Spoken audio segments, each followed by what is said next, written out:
Okay, so it's June the 19th, 2018. It's 10:47 p.m. I slept yesterday like 2 hours and 15 minutes, and I've only eaten a loaf of bread. Well, a single slice of bread. I'm not trying to bribe here about how little I eat. I'm trying to point out how I feel. Like, I am going to force myself to eat some more bread. I have it over there. I just don't feel hungry. I just feel sick. I feel like I want to throw up all the time. Like my heart wants to be like, I don't feel like my stomach wants to throw up. I feel like my heart wants to throw up. Like it wants to be thrown up out of my hole out of my throat. And I feel fever. I feel that stinging, burning flame in my heart. It hurts. Okay, I'm never. There's nothing that hurts like this. That's why. I mean, there's nothing really, like nothing. You could hit yourself with a hammer, cut yourself open. It doesn't hurt like this. Like with everything else, you can go right back to sleep. This is like it burns you inside out. You know. Anyway, so I'm already out of tears. I cried already, like for about 3 hours, and so I'm already out of tears. I was I was crying the whole time we were texting,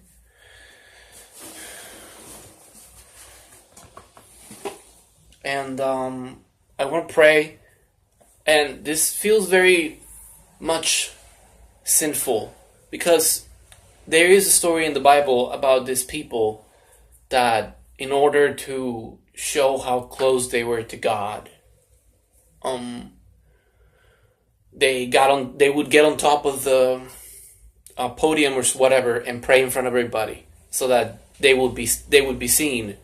I forgot what they call them, Philistines or something like that. And they basically wanted everybody to see how devout they were and how they were doing it.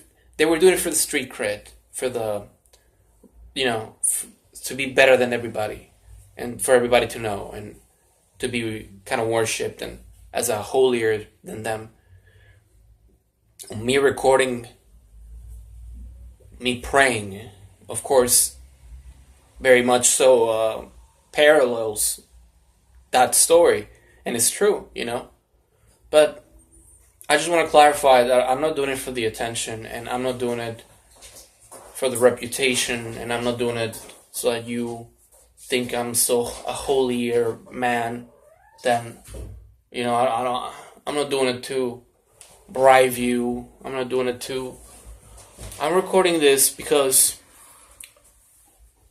it helps me, like, it helps me cope with this extreme amounts of pain that are running through my body every second. And not only that, you're not going to watch my videos. You don't,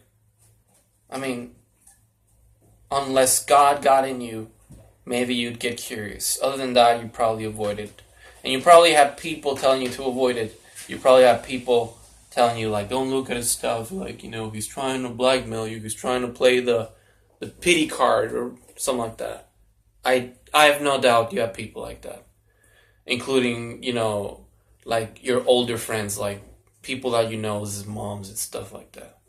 I have absolutely no doubt. That is exactly what the devil would do to keep you away. Forget about from me. I'm not talking about like from being with me. Like, I clean your mind. I make you smarter.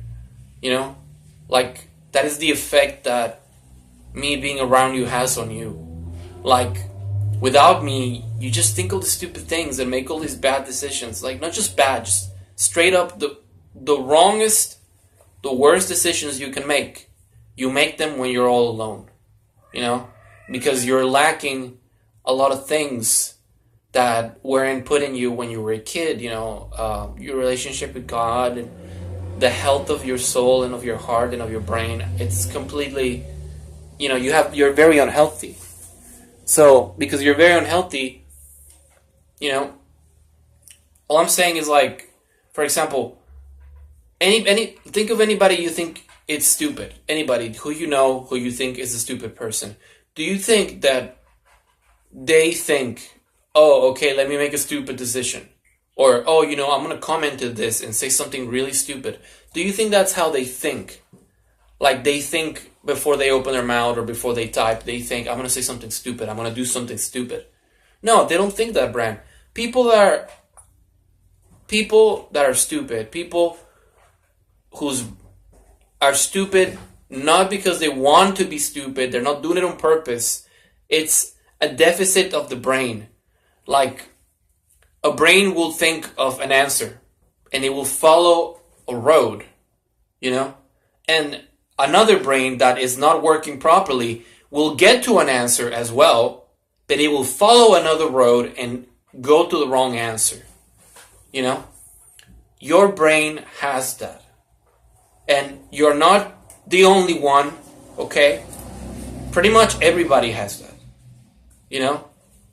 Like, everybody who I say is a bad person, they have that. They weren't born bad, okay? When they were born, if they had been everybody who we've ever known, you and me or you, they have that. It's the exact same reason, because they nobody really develops in them what needs to be developed to be a good person or to be truly smart.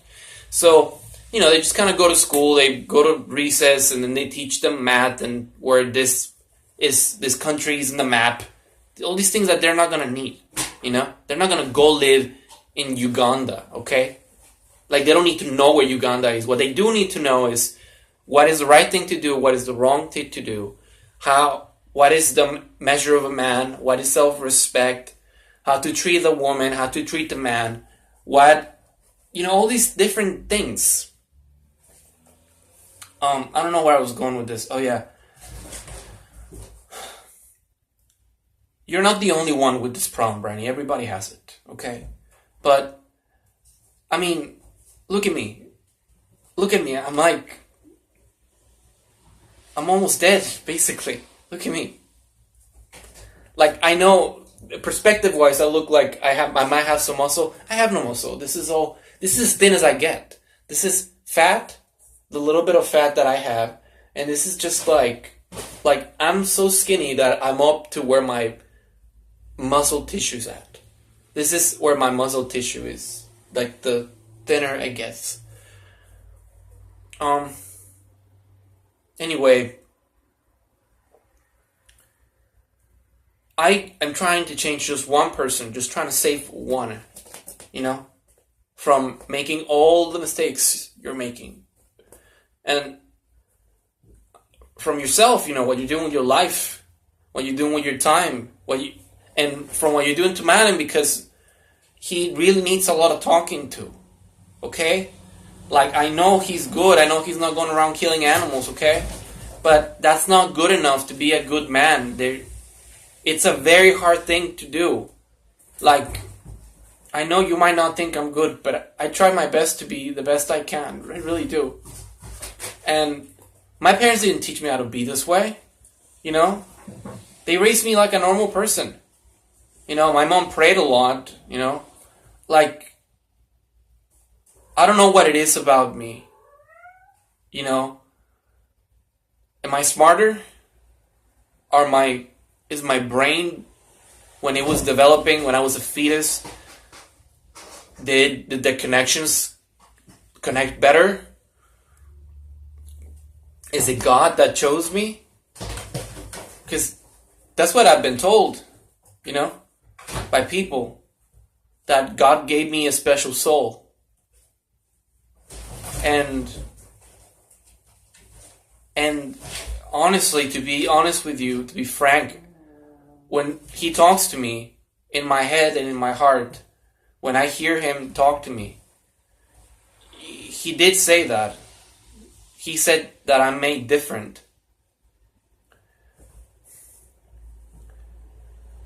Anyway, this is getting weird. I don't think I have the struggles you guys had. Okay? Like, I don't think being good is as hard for me as it is for y'all. I think that to me, it's quite easy to be good. Wikis, please. Behave, son. I'm calling my son, sorry. I always call him my son because Pumpkin is supposed to be my wife. Anyway. I know you don't really know me. Like, as much as I tell you who I am, you don't believe me. And you want to think what you want to think about me. But I really am this, and I've always been. I have stumbled. I have hated. And I have wanted to die as well, you know? I have wanted to kill myself. Because it's really difficult for me to live in this world. It's really difficult for me. It's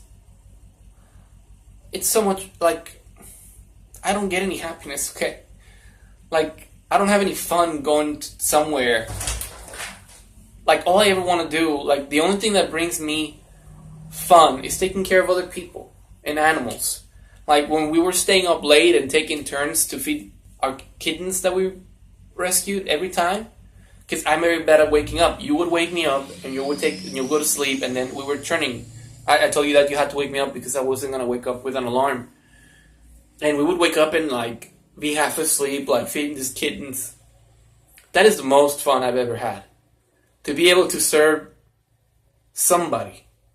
You know, to be able to cook for you, to clean for you, to be able to give you all my money, to give you my PlayStation, everything that I had. You know, I don't have any kid toys games right now because I gave you everything that I had. I have adult games, but those are not for Matt, and I mean, I don't even want to play them anymore. I'm not even buying any more games anymore. I just kind of, I mean, I never did it for the fun of it. Like, sure, it was kind of cool, you know, but it's just, I just don't feel it anymore, you know? Like, I feel like I should be doing more and wasting less time. And putting more time into acquiring skills that I don't have to be able to make a difference in this world. I'm going to do a part 2 here.